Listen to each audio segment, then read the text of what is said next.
Podcast. Conhecimento que sai de dentro das paredes da escola e chega até você. Hoje os alunos Felipe e Gabriela conversam com o professor de Filosofia e Sociologia, Rafael, sobre a gravidez na adolescência. Olá pessoal, bem-vindo a mais um episódio do podcast. E eu sou o Felipe, você é e nós iremos entrevistar o Rafael, nosso professor de Filosofia e Sociologia. O tema será da gravidez na adolescência e os problemas que isso pode causar. A primeira pergunta seria as formas de como isso atrapalha os estudos. Boa. Bom, então vamos lá. É um problema social grave. A gente tem dados alarmantes ainda que uma melhora constante, né? Então, a sociedade brasileira evoluiu muito em políticas públicas nos últimos anos, em políticas públicas voltadas à saúde, voltadas à educação. Então, nós percebemos uma melhoria, mas ainda é um problema alarmante. Aí, né, a relação com os estudos ela tem que ser a primeira, né, que a gente vai olhar quando eu falo de gravidez na adolescência. Quer dizer, as pessoas que, né, porventura, tornarem-se mães ou pais, obviamente vão ter que se dedicar à criação de uma criança e não à própria educação. Não que, obviamente, uma pessoa que torne-se mãe jovem, adolescente ou jovem, precise necessariamente parar de estudar. Mas os dados hoje são de que a imensa maioria abandona os estudos, certo? Então, ainda que tenha um suporte familiar, ainda que algumas pessoas possam ter um suporte familiar, ainda que algumas pessoas possam contar até com o poder público, né, colocar a criança numa creche, algo assim, e poder dedicar seus estudos, a gente tem uma janela, principalmente para as meninas, que é do final da gravidez, que obviamente fica mais difícil de assistir uma aula, e do momento ali que essa criança nasceu e que a mãe amamenta e tem cuidados mais diretos. Óbvio que o cuidado da criança não é só da mãe, do pai, de todos os envolvidos, mas afeta de maneira mais decisiva, né? Então, infelizmente o pai normalmente nunca fica nessa situação. Então, essa perguntas, porque assim, quando a gente fala de adolescência, a gente normalmente pensa na mãe, né, na menina que vai ter um filho, mas a gente nunca pensa na parte do pai. Fora que acontece muitas vezes até de não saber quem é o pai, é muito comum também, mas da participação do pai que praticamente é nulo na adolescência, pelo menos. Não deveria ser, mas a tendência apresentada tem sido essa. Então eu vejo como um reflexo do que a sociedade pensa. Você sabe que a gente vive numa sociedade que é muito machista, que é muito misógina, e que por isso ela acaba muitas vezes pensando dessa forma, então ela acaba agindo dessa forma. Né? O homem não sente-se responsável pela criação dos próprios filhos. Isso pensando no homem adulto mesmo. É quando eu penso no adolescente. Até no incentivo da mãe, né? Porque acontece muito daquelas mães assim, que protegem muito o filho como se ele fosse uma criança, ainda mesmo que já tem 16 anos, 17 anos, possa ter um filho, né, agora. Mas dela não sentir que ela deve pôr essa responsabilidade nele, como se ele não tivesse responsabilidade nenhuma. Exatamente. Porque é a menina que deveria ter esse cuidado, não ele. É muito comum. É um discurso do senso comum, né? Mas aí, assim, a não ser por iniciativa, pelo querer, quando as pessoas querem fazer uma produção autônoma dos seus filhos, uma inseminação artificial, por exemplo, a não ser nesses casos, a gente sabe que os filhos são feitos por duas pessoas. Bom, obviamente eu tenho, né, a responsabilidade das duas pessoas, né? Ou deveríamos ter a responsabilidade de duas pessoas em todos os casos de gravidez e de crianças, enfim. As crianças têm que ser cuidadas pelos responsáveis, por aqueles que colocaram no mundo, ou por aqueles que assumiram essa responsabilidade, por causa de uma adoção, por exemplo. Mas aí, né, volta no ponto. A sociedade, você colocou muito bem, a sociedade protege, a sociedade condena mais a mulher do que o homem, e as meninas, as jovens, adolescentes e crianças, muitas vezes, são mais responsabilizadas. Em geral, a gente vê essa maior responsabilização. E aí, se eu pensar no âmbito do estudo, quantas pessoas vocês conhecem, ainda que na geração de vocês não seja mais tão comum a gravidez na adolescência, mas quantas pessoas a gente conhece, que olhar para o passado, olhar para o presente, que você saiba, né, um casal jovem, adolescente jovem, engravidaram, né, e ele parou de estudar. Né? Nunca, ou quase nunca. né? Em raros casos daqueles que se dedicam ao universo do trabalho, né? Um cara que fala, vou trabalhar para cuidar, né, do meu filho, algo assim, dos filhos, né? Mas é raro, é mais difícil ver esse tipo de situação, né? Recai mais sobre a menina, recai mais sobre a mulher, que acaba mais vezes abandonando o universo do estudo. Isso vai ter reflexos futuros no universo do trabalho, decepção do mercado de trabalho. É engraçado isso assim do menino, né? Porque uma vez eu tava conversando com um colega meu, e daí a gente tava conversando sobre esse assunto, assim, né? Aí eu perguntei pra ele o que ele faria se acontecesse com ele. Ele falou assim, eu ia trabalhar pra pagar a pensão. Ele nem pensou assim na questão de só pagar a pensão. Então, pagar a pensão. Certo. Eu não vou defender o casamento de um casal de adolescentes que... Não, com certeza, casamento não. Mas assim, você não... sei lá, eu achei muito... Sim, mas ao mesmo tempo é estranho. Concordo, é estranho. É um pensamento direto muito... Foi muito objetivo a resposta dele. Foi tipo, a primeira coisa que ele pensou foi na pensão. Já estava consolidado. Sim, e ele reclamou assim que ele queria comprar um carro, ao invés de poderia ter que tirar o dinheiro que ele guarda pro carro dele. Não, e tudo bem, ter um sonho, arranjar um sonho, que seja comprar um carro, pagar uma faculdade, não sei, uma viagem. E acho que é o ideal. Vocês têm um projeto de vida, né? E aos 15, 16, 17 anos o projeto de vida tem que ser isso aí mesmo, né? Viajar, não sei, morar fora, comprar alguma coisa, adquirir alguma coisa assim. O sonho tem que ser esse, né? E não o sonho, penso eu, não tem que ser pai, ser mãe. Eu até entendo ser o primeiro sonho dele, mas caso aconteça, né, que não deveria acontecer, vai discutir isso, espero, mas enfim, caso aconteça a mudança de planos, né? Então, sim, estar criando junto, né, com a menina. Exatamente. Não ele simplesmente pensar em uma separação completa e ele ter que pagar uma taxa de dinheiro para ajudar. Sim. Exato. E você usa uma palavra que é usada, né, nas relações entre pais, mães, que é ajudar. Então eu convivo com isso, eu convivo com pessoas, com amigos que têm a minha idade, que não foram pais adolescentes, mas que são pais adultos e que vangloriam-se, batem no peito, dizendo eu ajudo a criar os meus filhos. Então, você tem que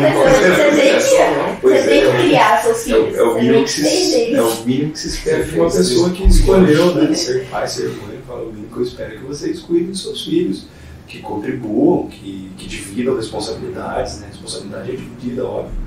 Né? São duas pessoas ou mais pessoas envolvidas, essas pessoas têm que dividir entre si a responsabilidade pela criação de filhos, cachorros ou qualquer outra coisa que optem por ter juntas.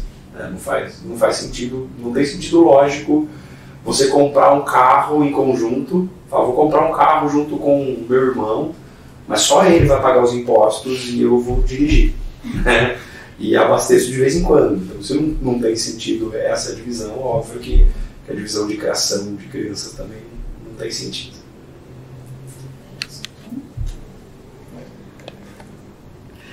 E as formas de prevenir tais coisas de acontecer? Em primeiro lugar, para não ter esse problema de mudança de plano. Tá,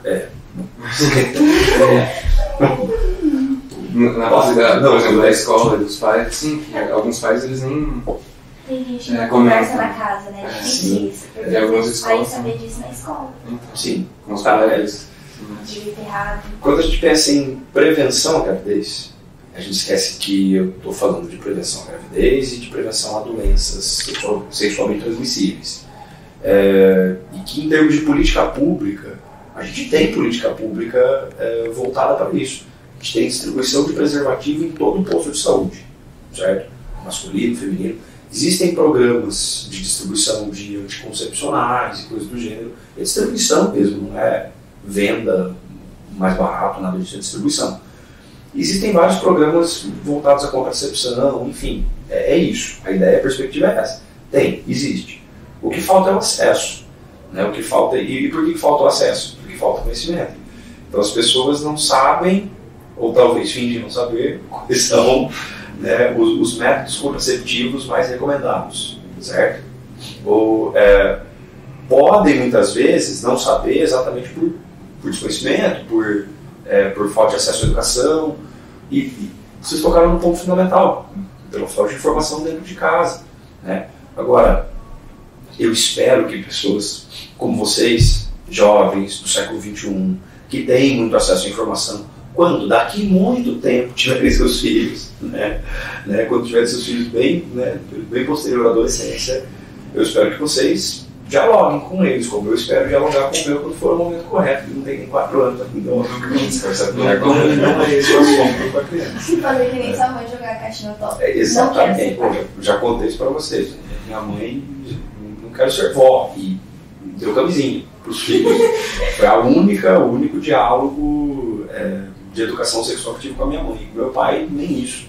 Né? Mas eu entendo que eles também não tiveram esse acesso à informação na escola, eles não tiveram esse acesso à informação em casa. Isso ainda é um tabu para eles, para a geração deles. E as pessoas não vão romper tabus autonomamente, né? Ninguém vai quebrar esse tabu aqui e ponto, é isso. Isso não acontece, a mudança é intergeracional, vai acontecer ao longo das gerações. Então, a minha mentalidade, nesse sentido, é altamente diferente da minha mãe e assim por diante, né, sucessivamente.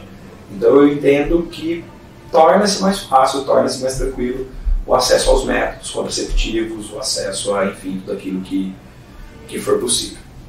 E para complementar o último assunto, da informação que as pessoas recebem de casa ou fora, sim, a diferença entre os adolescentes na nossa sociedade e a da classe alta, que tem uma grande diferença aí. Sim, Fê. Infelizmente, a gente vive em uma sociedade absurdamente desigual. Então, nós temos hoje no Brasil milhões de pessoas que estão vivendo abaixo da linha da pobreza. Então, a gente que tem insegurança alimentar. Então, assim, se falta alimento, a gente sabe que falta tudo, né? Inclusive acesso à educação, inclusive acesso à informação, certo? Informação não é conhecimento, né? Já é uma coisa importante. Saber que existe não quer dizer que eu sei exatamente o uso e o funcionamento, exato. Então, pensando nisso, pensando que existem jovens, que existem adolescentes, que existem crianças que estão marginalizados, que estão à margem da sociedade, né, nesse sentido, marginalizado economicamente, né, socialmente e economicamente, eu penso que essas pessoas têm um acesso à informação muito menor do que vocês que sabem-se, obviamente, não no sentido negativo da expressão, mas sabem-se como privilegiados, têm acesso à informação, tem internet, tem, enfim, uma escola de excelência, tem pessoas com quem conversar. Então, é muito mais fácil a prevenção, a gravidez, é muito mais fácil prevenir uma gravidez indesejada para aqueles que possuem ou não informação. Tem um dado que é muito relevante. Existe uma ONG na cidade de São Paulo, ainda que ela faça levantamento só da cidade de São Paulo, como uma cidade de 9 milhões de habitantes, é um espelho, né, do Estado e da sociedade como um todo. Eles fazem a ONG chama Nossa São Paulo e faz um levantamento que se chama Mapa da Desigualdade. E eles soltam todo ano em outubro, relativo ao ano anterior. Então nós temos os dados de 2000, por enquanto, de 2020, né, lançados em outubro de 2021 e aí assim sucessivamente. Os dados de 2020, que já incluem pandemia, eles mostram gravidez na adolescência, eles mostram mortalidade infantil, e eles são absurdamente mais altos em áreas pobres do que em áreas nobres da cidade de São Paulo. Em áreas nobres da cidade de São Paulo, eu não vou lembrar de cabeça exatamente os dados agora, mas é uma coisa tipo 0,1 em, sei lá, Jardim Paulista, uma área nobre. 0,1% de mães, adolescentes ou jovens dentro do total de mães daquele bairro, daquela região.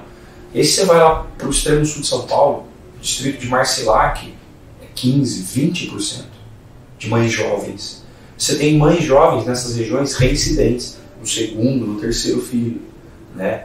Então, uma disparidade, né? Uma disparidade muito grande entre acesso à informação, né? E tem uma relação óbvia com o socioeconômico, e aí isso gera essa desigualdade no acesso à informação e o número, né, é só o reitero da cidade de São Paulo, mas se fizéssemos o mesmo levantamento na nossa cidade, em qualquer cidade do interior, do litoral, o resultado será o mesmo. O resultado será o mesmo. Aí, a gente vê pessoas que têm um discurso de que o pobre é pobre porque ele quer, porque ele tem 5 filhos, porque ele tem 6 filhos. Mas ele tem 7 filhos. Exato. E o acesso à informação, né, para a prevenção, para as práticas de prevenção, não chega, simplesmente não chega. Essa pessoa não teve a oportunidade de estudar, né, ou quando teve a oportunidade, enfim, ela foi de uma forma precária. Então, né? Isso gera diretamente. Isso ocorreu nas gerações anteriores dele, né? Provavelmente. Sim, ele teve, perfeito. por exemplo, 5 a 7 irmãos. Sim, sim. Acontece isso, né? Eu já vi um vídeo de uma moça explicando, acho que era uma psicóloga, não lembro. Da questão assim, por exemplo, uma menina vai lá e engravida na adolescência. A chance dela, se for uma menina, dela engravidar também é muito alta, porque é um ciclo. Porque do mesmo jeito que ela também não teve essa informação, é difícil se for uma menina assim mais pobre, dela terminar essa informação também, e da menina também vai encontrar situações fora de casa que vai levar ela a uma situação dessa de gravidez. Legal. Eu concordo com o que você disse, né? Existe essa questão cíclica. E eu lembro de um exemplo familiar de, salvo engano, tia da minha mãe, que foi mãe com 14 ou 15, avó com 29 ou 30, alguma coisa assim. Porque aí, né, essa mesma lógica, né, de filhos, ela teve uma filha que foi mãe também muito nova. E aí o surreal, ela foi bisavó antes dos 50, assim, né, porque a neta também engravidou muito cedo, eu não sei exatamente quanto, mas assim, sei lá, de 15, 18, alguma coisa assim. Então, a pessoa é bisavó na idade que poderia, inclusive, estar sendo mãe, caso quisesse, né? Já poderia ser vó, mas... 50 é alguma coisa, eu vou ter 55, eu acho. Então, pois é, jovem, mas assim... Ser bisavó é muito, exatamente, é muito cedo. E ela já é tataravó, mas aí foi numa lógica mais ou menos assim, né? Tipo, bisnetos com 20 e tantos, 25, 26 anos.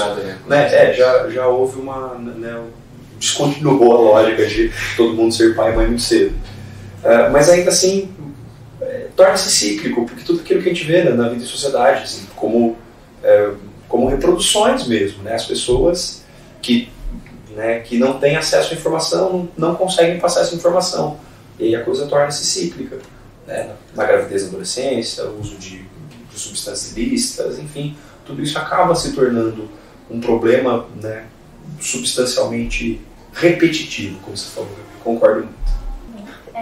Outra coisa que a gente também ia comentar em relação assim, que nem tinha falado anteriormente, da questão que em casa é difícil, às vezes tem gente que não fala, tem pessoas que têm sorte, que nem eu, minha mãe sempre conversou muito comigo sobre isso, eu não posso nem reclamar de nada, mas tem gente que nunca conversou. Eu tenho várias amigas assim, que eu já, tipo assim, anos, assim, tinha 12 anos, e começou, né, o pessoal da sala falar dessas coisas, que é comum. Certo. E tinha gente de menina assim que não sabia de nada, não tinha noção de nada mesmo. Não aprende em casa, não aprende nada. Assim, às vezes na escola, né, a gente aprende mais a questão biológica, mas não a questão assim, vendo de um jeito mais humano, como que essas coisas acontecem. Você acha que tipo, a escola poderia intervir de uma maneira mais incisiva? Não, sem dúvida é papel da escola. Como é papel da sociedade. Quando a gente falou aqui já, né, algumas vezes, de prevenção, mas um termo que pode ser usado é educação sexual, né, que engloba muitas coisas. O entendimento de que o ser humano precisa ter uma vida saudável em múltiplas funções, por isso o uso de preservativos, para evitar doenças, por exemplo, não só para evitar filhos, gravidez indesejada, mas para evitar doenças, seja na adolescência, seja na vida adulta, enfim, né, a prevenção, né, como uma forma de promoção de saúde. Então, isso é uma questão importante. A escola pode ser um instrumento, mas a família também. A gente tinha falado agora há pouco, né, de conversar com as crianças, de ter esse diálogo. Ela pode ser um instrumento de prevenção de abuso, né, da criança ter o entendimento de que o seu corpo é o seu corpo e que ele não pode ser tocado, né, não sem o seu consentimento, e que, óbvio, esse consentimento não vai acontecer na infância. Né? Então, assim, é uma forma, é um papel da escola humanizar as relações, é um papel da escola, né, tirar só do aspecto biológico, isso, como acontece. Exato. Porque a gente tem essas aulas desde o ensino fundamental, né? O que é o ovário, como ele funciona, a reprodução, seja na planta, no animal, no ser humano, né? E é importante, obviamente que é importante o conhecimento científico, biológico, do funcionamento do corpo humano, ou dos outros animais, ou das plantas, enfim, né? Tudo isso é um conhecimento importante, vai ser importante inclusive no vestibular, né? Ele é válido, mas ele não responde a todos os problemas. Ele não traz pra gente a solução para todos os problemas. Não que a gente vai conseguir solucionar todos os problemas do mundo, mas um jovem, um adolescente, que sabe como o seu corpo funciona, que sabe os limites do seu corpo, que ele pode ou não pode permitir com que alguém faça com o seu corpo. Né? As relações têm que ser consentidas, sempre. Um jovem que saiba prevenir-se contra doenças sexualmente transmissíveis e contra a gravidez indesejada, né? Ele pouco provavelmente vai ser um jovem que vai entrar nessa estatística de pai, mãe, muito jovem, de alguém que adquiriu uma doença sexualmente transmissível, que pode ter cura ou não, né? Você pode estar falando de DST, tem o HIV, né, cara? Que existe um tratamento muito interessante, com um coquetel de remédios, e que prolonga a vida das pessoas, e que permite uma existência muito saudável, mas que não tem cura, né? Uma doença que não tem cura, né? Então, precisa, obviamente, ser evitado. E é tão difícil evitar, né? Usar preservativo e pronto. Não ter compartilhamento de seringa, essas coisas, mas aí, óbvio, a gente entra numa outra discussão, certo? Então, sim, precisamos de mais informação, de mais diálogo, seja no ambiente escolar, seja na família, personalidades. A geração de vocês recebe um bombardeio de informação muito maior por redes sociais, por exemplo. Vocês têm pessoas a quem vocês seguem e acompanham nas redes sociais quase que diariamente, não é? Ou sempre que há tempo. Eu sei, vocês estudam muito e tem pouco tempo para acompanhar os famosos, mas quando há tempo, todo mundo vai dar uma olhadinha no feed, vai ver aquilo que foi postado, aquilo que gosta, da área que gosta. Essas pessoas também têm uma responsabilidade social muito grande, né? Vou dizer que a única responsabilidade, a maior, é de escola, família e governos, óbvio, mas eles também são responsáveis. Também podem cumprir o seu papel social. Por que não? Como você disse, né? A escola foca muito no vestibular, ao invés de ensinar a grande escala das coisas, né? E está mudando, porque vocês estão aqui fazendo um podcast, né? Promovendo diálogo. Exatamente, promovendo diálogo. Infelizmente, nem todas as escolas estão conseguindo fazer isso. Exatamente. Fazemos as públicas, né? Que não conversam tanto. Houve um avanço em termos de legislação, houve uma mudança na base nacional comum curricular, no BNCC, houve uma mudança na integralidade do ensino médio, coisa que nós fazemos no Portinari aqui há muito, desde que eu entrei aqui no colégio integral, né? E vocês também, né? Engraçado, tem aula o dia todo, tem espaços como esse para discussão, né? Então, mas nós temos total ciência que nós somos um ponto fora da curva, que a maioria das escolas ainda não dá esse espaço, essa oportunidade, né? Então, assim, é necessário que as escolas, que o sistema de ensino como um todo, adeque-se ao entendimento de que o ser é mais do que um vestibulando, de que ele é um ser humano. Mas ainda assim, quando a gente fala de educação sexual, não é só uma discussão pra gente falar de pôr isso na grade escolar por pôr, mas é uma mudança de pensamento, porque tem uma grande discussão envolvendo essa matéria, né, que deveria estar no nosso currículo, de pessoas que com uma cabeça muito fechada, de gerações passadas, que acham que você ter educação sexual é você ensinar a fazer usar preservativo. Não é só isso. Tem muitas outras coisas que são muito importantes, mas ainda assim, eu acho que, na minha opinião, o motivo da gente não ter tanto essa parte mais humanizada é o pensamento. Sim. Infelizmente, nosso governo é feito por conservadores. O governo, os professores, os pais. A sociedade é conservadora, gente. É isso. E o que significa ser conservador? Não querer a mudança. É isso. Vamos dizer, eu conservo o que eu não quero que mude. É tendência do comportamento humano. Então, você vai entender isso lá na psicologia, na psiquiatria, na sociologia. É tendência do comportamento humano querer mais a manutenção do que a mudança. E por quê? O ser humano é um ser amedrontado, já falou Hobbes lá no século XVI. Né? O ser humano ele tem medo do desaparecimento da sua espécie, por isso ele busca estratégias de preservação, certo? Muitas vezes elas vão refletir dessa forma, com pensamentos que não querem entender transformações. Mas há transformações em curso, obviamente, certo? Vocês já estudaram em geografia, provavelmente, o Malthus, a teoria malthusiana. A teoria malthusiana é a teoria de controle da população. Certo? Não estudou, mas estudar que está no primeiro, vai aparecer no primeiro, segundo. A teoria malthusiana é a teoria de controle da população. O que o Thomas Malthus, um clérigo, né, vai pregar no final do século XVIII, começo do XIX, como forma de contenção da natalidade? Casamento tardio. Ele faz só casar mais tarde, ninguém vai ter filho cedo. Então, esse pensamento não se aplica ao século XXI. Naquela época. Né? Exato, naquele momento, numa sociedade muito religiosa, né? Fazia muito sentido. mas a gente vê uma mudança na sociedade. Então a sociedade mudou, é óbvio que eu não posso pensar que educação sexual é pensar como um autos, protelar o casamento e tá tudo certo. Não é assim, a gente vai ter que resolver de outras formas. Já teve muitas discussões assim no governo, assim, lá dentro, né, quando eles estão falando sobre leis, etc. Certo. Mas de falarem, por exemplo, da abstinência, né, que um jeito que às vezes as pessoas pensam que é correto de evitar a gravidez é a abstinência, não fazer o ato e acabou. Só que não adianta tratar assim, porque não vai adiantar muita coisa que vão fazer de qualquer jeito. Ó,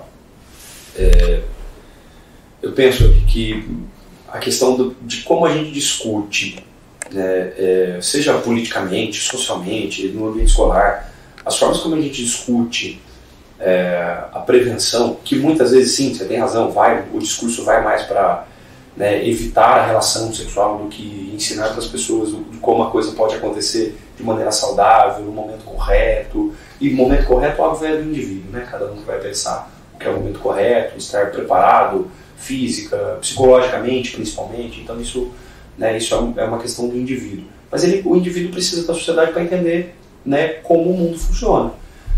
Processo de socialização, começa quando nasceu e nunca acaba. A gente vai aprendendo a viver em sociedade. Mas aí, a questão é naturalização. Pense que quando você estava no 5º ano e tinham aulas sobre o funcionamento do corpo humano, a reação era o riso, a reação era a vergonha, ainda é óbvio. É um tema espinhoso, nós estamos tratando um tema espinhoso aqui, porque não é tranquilo, eu imagino, porque eu já fui adolescente, eu sei que vocês imaginam que o professor nasceu com 30 e tantos anos de idade. Não, você não, se fosse o professor. Se o Daniel, por exemplo. Nossa, o Daniel, imagina o Daniel. Mas é uma pessoa que eu tenho certeza que seria aberta ao diálogo. Vamos falar mal do coleguinha, né? Por favor. Eu tenho certeza que o Dani é aberto ao diálogo. Tem 2 filhos, enfim, saberia ter um filho que é pouco mais velho que vocês e uma filha bem mais jovem que vocês, obviamente que passa também por esse diálogo. Mas é assim, quando eu penso nessa questão, nessa relação, de como pessoas, instituições, governos, que foi o que você seguiu, como eles vão lidar com essa temática, ao falar que, vamos evitar a relação sexual, não sei o que, tal, é a questão de naturalizar as coisas. Tudo aquilo que a gente naturaliza torna-se mais facilmente discutível. Então, tem assuntos que eu ainda não me sinto tão tranquilo para trabalhar em sala de aula, porque para mim talvez ainda não estejam tão naturalizados.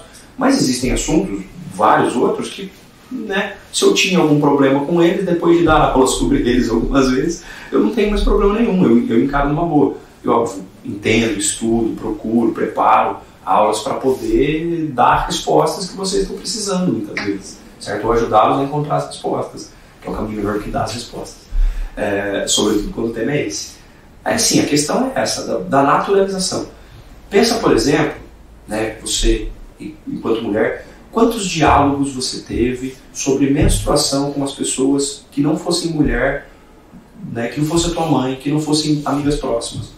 Eu não tenho. Quantas vezes explicaram para você, Felipe, a não ser na aula do 5º ano, o que é o ciclo menstrual? A não ser nas aulas do 5º, 6º, 7º, enfim, nas aulas de ciências como todo, nas de biologia hoje. Quando que você teve um diálogo sobre isso? Nunca. Eu conversei, acho que com 3 colegas meus sobre isso. Mas é uma temática... Eu deixo uma aula de 1 hora pro Enzo, do que era a menstruação. Então, exatamente, para o homem é uma temática que é desconhecimento. Tem um documentário muito bom que tem Netflix, chama Absorvendo o Tabu, vocês também vale muito a pena. Você falou disso. Acho que vale muito, vale o entendimento de uma sociedade muito diversa da nossa, lá na Índia, mas a discussão é exatamente essa, de naturalizar a questão. A gente precisa naturalizar essas questões e quaisquer outras que vocês têm para fazer. E qual é o seu ponto de vista sobre a diferença na forma que é tratado entre as mulheres e os homens? Perfeito, a gente volta nisso, nessa visão que eu falei, usei, por exemplo, a questão do ciclo menstrual, mas... a diferença, por exemplo, com a mãe e o pai com a filha, o pai provavelmente faria, não se relaciona tanto. O pai normalmente sente isso, por exemplo, um muro entre ele e a filha para certos assuntos. Não, e E o muro, ele é construído pela pessoa, porque porque obviamente há. Provavelmente por falta de conhecimento sobre. Por mais quando que ele eu... era jovem também, Sim. normalmente o pai é mais velho dele. Exatamente. Existem coisas que eu vivi, vivenciei e aprendi sobre vivendo e vivenciando, essas coisas, que eu jamais conversei com a minha mãe ou com meu pai. E eu entendo que talvez eles pudessem contribuir para o meu entendimento de mundo a partir do entendimento de mundo da visão que eles tiveram. Mas a gente não teve, e não é que não teve na adolescência, não teve até agora. De 85 para cá, quando eu vim ao mundo, nós não tivemos esses diálogos ainda.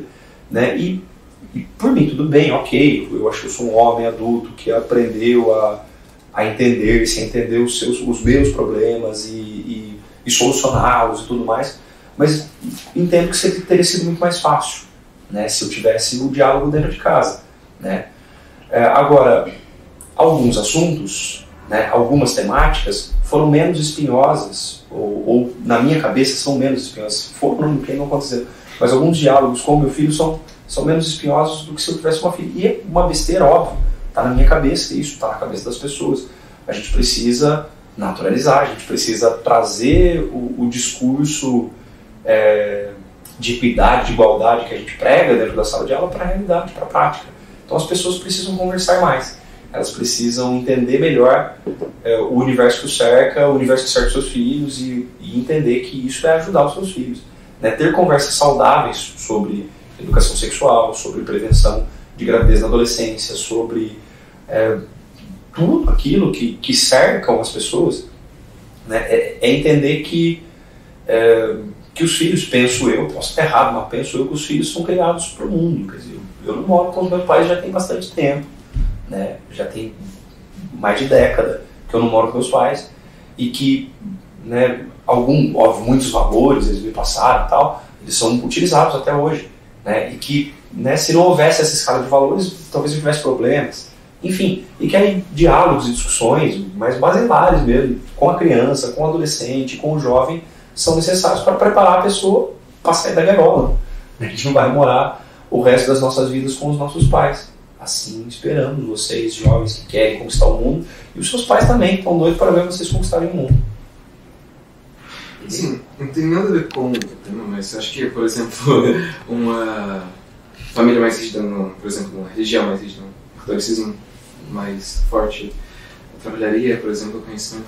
Bom, eu não posso julgar a religião alheia, é preconceituoso. Tipo, sim, por exemplo, a sua mas meus pais são católicos e, né, de um catolicismo muito rígido, ferrenho, enfim, eles acreditam muito, eles são muito fiéis. A palavra é essa, muito fiéis. Isso não impediu a minha mãe de pegar uma caixa de preservativo e falar, tá aqui, eu não quero ser avó. Né? Então o que vejo eu é um passo muito significativo para ela, pela mentalidade, exatamente. Se você fosse, se ao invés de ter 2 filhos homens, ela tivesse 2 filhas ou uma filha mulher, ela não faria isso? Eu acho que faria, porque conhecendo a pessoa, por ela faria. Certo? Que eu sei que as discussões que ela teve, as poucas que ela teve comigo, com meu irmão, ela teve talvez até um número maior com as sobrinhas, afilhadas, coisas do gênero. É que eu acho que, tipo assim, de questão de conversar, tem isso do tanto de conversa, mas também do jeito que conversa. Sim, porque claro. do jeito que a minha mãe conversou comigo, eu sempre falei assim, você vai fazer quando você quiser, mas quando você quiser, você conversa comigo pra gente prevenir. Tem mãe que vai conversar com o filho assim, eu espero que você não faça, eu espero de você um compromisso de você aguarde do casamento, mas ainda assim e ainda assim é um direito das pessoas, né, dos indivíduos, né, enquanto pais, enquanto provedores dessa família, de pensar em provedor não no sentido econômico, mas sim com pessoas que provêm a educação dessas crianças e jovens, adolescentes, de terem os seus pontos de vista. Eu não posso dizer esse pai que faz assim tá errado, esse que faz assim tá certo. Mas eu acho que é importante a gente entender que o mundo que nos cerca oferece muitas informações, e informação não é conhecimento, e que essa informação pode ser errada, distorcida, perigosa, e que, óbvio, se o pai e a mãe tiverem, né, conseguirem, óbvio, tem coisas que a gente não consegue, né, mas conseguirem estabelecer diálogos com os seus filhos, que é muito melhor que o filho aprender na rua, no submundo das deep web da vida, e por aqui vai.